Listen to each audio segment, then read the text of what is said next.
বাড়িতে কেউ না থাকার সুযোগে দরজা ভেঙে চুরি, অধরা দুষ্কৃতীরা। ঘটনা চণ্ডীতলা থানার কৃষ্ণপুর দক্ষিণ পাড়ায়।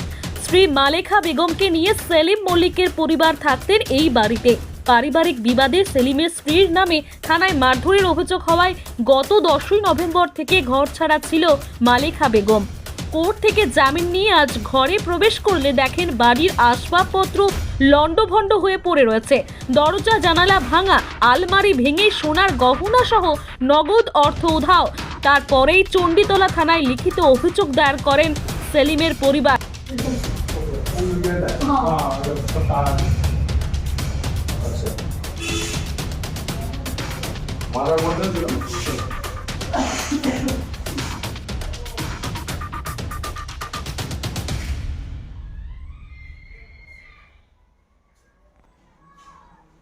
এখানে আমি 10 নভেম্বর থেকে বাড়ি থেকে চলে যাই।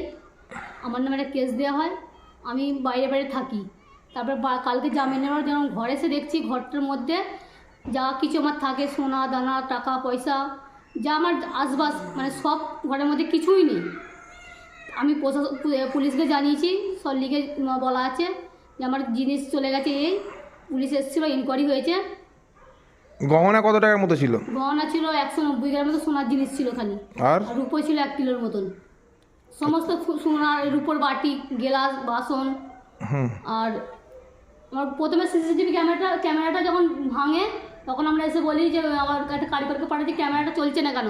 সে এসে বলে যে ঘরের মধ্যে তোমার কিচ্ছু নেই, টিভি, ফ্রিজ, মানে সমস্ত ঘরে যা আশপাশ থাকে কিচ্ছু নেই ঘরটার মধ্যে। তন্ন ঘরের দলিল পর্যন্ত রাখেনি। আচ্ছা, আপনার নাম? আমার নাম মালেকা বেগম।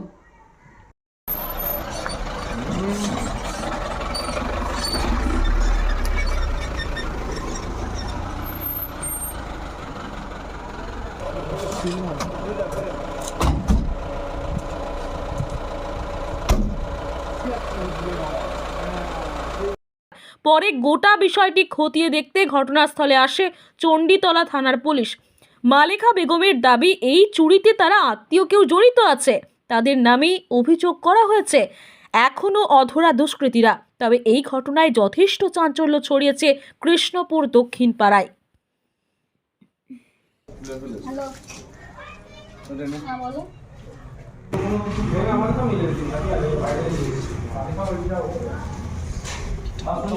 টিভি ছিল এখানটা, ওটা টিভি ছিল, আমার বক্স ছিল, ফ্রিজ ছিল এখানটা, ফ্রিজ ছিল, ফ্রিজ ছিল এখানটা, আর ওটা সিসিটিভি ক্যামেরা বাক্স ছিল এখানটা।